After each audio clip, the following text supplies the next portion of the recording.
Usually, cities save their really big budgets and, their massive celebrations for the round Like numbers. the major milestone. Exactly. The centennials, the 50-year golden jubilees, the moments that just look mathematically perfect on a bronze plaque.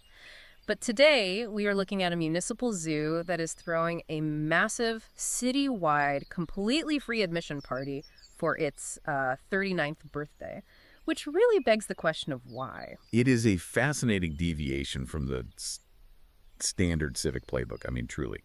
When you look closely at the mechanics of this particular announcement, it just reveals so much about how local governments are rethinking community engagement right now. Yeah, so welcome to today's deep dive. We are unpacking what looks like a very brief municipal notice regarding the Ichikawa City Zoo. And for everyone listening, our source material here is literally just a flyer. Just a basic administrative flyer. Literally just a couple of dates and a few digital hashtags. Yeah. But we are going to hyperanalyze this seemingly mundane civic update because buried in the logistics of this 39th anniversary is, well, it's this surprisingly brilliant blueprint for behavioral economics, civic pride, and how local institutions actually sustain themselves in the modern era. It really is a great exercise in reading between the lines of local bureaucracy. Because a municipal schedule of events is never just a schedule, Right. It's a direct reflection of how a city values its residents and ultimately how it allocates its resources. Okay, so to get to the bottom of this whole anomaly, let's establish the timeline first. The Ichikawa City Zoo officially opened its doors on August 21st, 1987. Fast forward, and they are celebrating their 39th birthday on August 21st, 2026. And that specific span of time, nearly 4 decades, it's significant when you consider the life cycle of a taxpayer, not just the physical facility, but the people. What do you mean by the life cycle of a taxpayer? Well, a municipal space operating continuously since 1987 isn't just about nostalgia for the 80s. It represents a closed generational loop. Oh, wow. Okay. Right, because the children who were walking through those gates on opening day, way back in the late 80s, they are now the adults paying the property taxes that actually fund the zoo in 2026. They are essentially cultivating their own funding base over decades because an institution from 1987, it's kind of like a classic 80s mixtape that just never wears out. That is a perfect way to put it, yeah. The kid who loved the zoo in 1987 they are just way more likely to vote for the municipal bond that keeps the zoo open today. Precisely. The institution becomes woven into the memory architecture of the city. You have all these residents whose very first school field trip was there. Or who went on awkward first dates there in the late 90s. Exactly. And now they are pushing strollers down those exact same paths with their own kids. It creates this emotional infrastructure that rivals the physical infrastructure of the city. But wait, this brings me back to the core anomaly we started with. Why 39?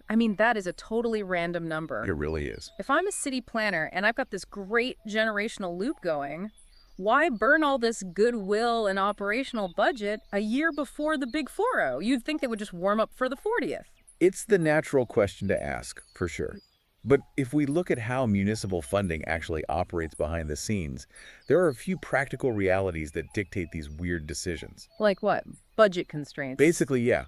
Often, city budgets operate on a use-it-or-lose-it basis within a given fiscal year. Ah, of course. So if a parks department finds itself with a surplus in 2026, they can't necessarily just roll that money over to 2027 to make the 40th anniversary twice as big. They have to spend it now. Exactly. They have to deploy those resources now to serve the community in the current fiscal window, or it just goes back into the general fund or disappears. Oh, that makes perfect sense. So it might just be the harsh realities of the fiscal calendar colliding with a birthday. That's one highly likely factor. But there is also a deeper psychological element at play here, I think. Really? How so? Well, waiting for a round number is, frankly, it's an artificial corporate construct. Yeah, that's fair. Base 10 math doesn't dictate when a community might actually need a morale boost. Coming out of various economic fluctuations or, just the daily grind of city life, sometimes local leaders recognize that the community needs a win today, not a year from now. So celebrating 39 sends a subtle but distinct message. Like, we don't need a perfectly symmetrical milestone to appreciate you guys. Exactly. It feels less like a calculated marketing campaign drafted in some boardroom and a bit more spontaneous and genuine. Okay, let's look at how they are actually executing this celebration, because the logistics reveal a very, very deliberate strategy. The actual anniversary date, August 21st, 2026, falls on a Friday. But the source explicitly states they are moving the free admission celebration to Sunday, August 23rd. And that one-day shift, that is arguably the most crucial detail in the entire announcement. Really? The Sunday shift? Oh, absolutely. It's a masterclass in friction removal. Friction removal meaning just making it easier for people to actually show up. Yes.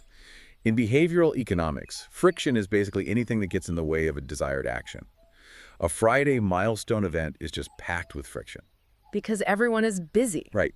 Parents are working, kids are either in school, depending on the specific local calendar, or they're just wrapped up in their weekday routines. So to attend a Friday event, a family has to actively disrupt their schedule. Exactly. They might even have to lose wages by taking time off work. But by moving it to a Sunday, the city transforms a simple calendar date into an actionable, low-friction, citywide weekend destination. You give them a blank slate. But let's look at who they are initially targeting with this low-friction Sunday. The announcement specifically notes that to commemorate the birthday, elementary and junior high school students will be admitted free of charge. Yes, that demographic focus is key. Why hone in on that specific group? I mean, why not high schoolers or toddlers? Well, from an educational standpoint, elementary and junior high students are at the prime age for civic and environmental engagement. Sure. But from a purely operational standpoint, there is a brilliant underlying economic logic to this strategy. Elementary and junior high students generally do not possess driver's licenses. Ah. Oh, I see where this is going. So they cannot get to the zoo on their own. They cannot. By offering free entry to this specific age group, the zoo is subtly guaranteeing that paying adults, parents, grandparents, older siblings, will have to accompany them. This is the municipal application of the classic loss leader strategy, like you see in retail. Spot on. Or more specifically, it's the kids eat free model from the restaurant industry. Right. You waive the cost of the $5 kids ticket to secure the $15 adult ticket, plus the parking pass, plus the overpriced hot dogs and the stuffed animals once they're actually inside the gates. Exactly. It creates a massive draw for families while traditionally maintaining a vital revenue stream from the accompanying adults. Which they need, right? Because running the zoo on a busy Sunday isn't cheap. Not at all. Operating a public facility at maximum capacity on a Sunday incurs significant overhead. You need extra staffing, extra security, extra maintenance. So the adults essentially subsidize the free entry for the youth. Exactly. It creates a sustainable model for civic engagement. You lower the barrier to entry for the family unit as a whole, which completely changes the calculus of weekend planning for a household on a budget. Honestly, if that kids eat free model was the end of the announcement, I'd say it was a smart, totally standard local government play. But this is where the flyer actually subverts its own economic logic. This is the best part. Right. Because the celebration does not stop at the youth. The source goes on to state that the zoo is expanding this circle of generosity to the entire local population. The explicit phrasing they use in the municipal notice is so critical here. Yeah, they say, quote, as a token of our gratitude to the citizens this year, unquote, all residents of Ichikawa City will also be admitted free of charge. So if you have a local zip code, you just get in free. But wait, if the whole model relies on paying adults subsidizing the day, how does the zoo survive opening the gates to everyone for free? You just wiped out the revenue stream that pays for all that extra Sunday staff. And this is exactly where we transition from looking at the zoo as a business to understanding it as a true public utility. Okay, unpack that for me. The city isn't actually wiping out its revenue stream. It is acknowledging that the revenue stream was already collected. Oh! Right. When the source says gratitude to the citizens, it is directly acknowledging the fundamental mechanism of municipal funding, which is taxes. Of course. The residents have been paying for it all along. Exactly. The residents of Ichikawa City have been paying for the zoo's land, its infrastructure, and its baseline operating costs all year long through their local tax contributions. So they aren't getting a free day at all. They are getting a day they already paid for. That is the core insight here. Local governments and municipal boards constantly struggle with how to tangibly reward residents for their tax dollars. Because most of what taxes pay for is kind of boring. Exactly. A significant portion of municipal budgets goes toward capital expenditures and critical infrastructure that is completely invisible to the public. Right, like you can upgrade the sewer lines, modernize the water treatment plant, fix the foundation of a local bridge. And those things are absolutely necessary for a functioning city. But nobody throws a block party to celebrate a new sewer pipe, Yeah, they are completely invisible when they work, and you only ever notice them when they fail. which means they don't generate any civic pride. But a major cultural or recreational institution offering an open gate, that is a highly visible, highly emotional dividend on a resident's civic investment. It's like the city saying, hey, your presence here matters, and here's a tangible reward for your contribution to our shared infrastructure. Exactly. It totally transforms the psychology of the space. I mean, usually when you walk up to a ticket booth, you are a consumer engaging in a transaction. You're handing over money to buy an experience. Right, you're a customer. But when that ticket booth is essentially bypassed just because of your residency, you don't feel like a customer anymore. You feel like a stakeholder. It shifts the mindset entirely from consumer to co-owner. And for that one Sunday on August 23rd, the zoo ceases to be just a tourist attraction. It functions more like a town square. That's a great way to look at it. By democratizing access completely, they create this massive community mixer where everyone has the exact same VIP pass just by virtue of living in the city limits. Okay, so we have this profound sense of local community, this deep gratitude, and an economic model that prioritizes a civic dividend over a weekend profit. Yes. But what's really fascinating to me is how this very physical, historic 1987 institution is packaging and broadcasting this message to a 2026 audience. Oh, the digital footprint of this brief announcement is just a perfect case study in the evolution of municipal communication. It really is. It highlights that constant tension between official bureaucracy and organic community building. So let's break down the digital specifics from the source. On one hand, you have the official government link provided for the event, which is city.ichikawa.lg.jnjjp. And then followed by the typical strings of weird subdirectories. Right, the standard municipal URL. It is sterile, it is hierarchical, it is the digital equivalent of a gray metal government filing cabinet. You look at that URL and you fully expect to be paying a parking ticket. You do. It doesn't exactly scream fun weekend outing. Exactly. But right next to that filing cabinet URL, the notice promotes 3 very specific hashtags. Hashtag Ichikawa City Zoo, hashtag opening anniversary, and hashtag Ichikawa fan. And that last one, hashtag Ichikawa fan, is just the most telling part of this whole digital strategy. Why does that one stand out so much to you? Because the city isn't just promoting the zoo as a standalone entity anymore. They are actively trying to cultivate a broader civic identity. So you aren't just a fan of the red pandas or the zoo itself. You are being asked to identify as a fan of the entire city. Exactly. The contrast between that clunky URL and the hashtag perfectly illustrates the paradox of modern civic administration. The URL is the bureaucracy. Right. It represents order, record-keeping, official structure. A city cannot function without that administrative backbone. But a city also knows that an administrative backbone does not inspire people. Passions inspire people. No. If the government URL is a stone fire ring, built for safety and structure, the hashtag is the digital campfire. Oh, I love that analogy. The city provides the ring, but they rely entirely on the citizens to actually bring the fire, to gather around it, share their photos, and express real affection for their community. It really reframes how we interact with local spaces, because fostering that fan identity feels almost like a survival tactic these days. It absolutely is. Think about it. In 1987, a zoo really just had to compete with the local movie theater or maybe the mall for a family's attention. But in 2026, the physical zoo is competing with global digital media. Oh, it's a completely different landscape. They are competing with hyper-optimized streaming algorithms, endless social media feeds, video games, all these things designed to keep people on their couches.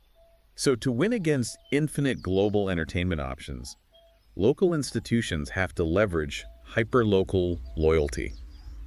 They have to make visiting the zoo not just an activity to pass the time, but an active community participation. It makes you realize that when you take your family to a local park and you snap a cute picture and you use the city's official hashtag, you aren't just sharing a memory with your personal followers.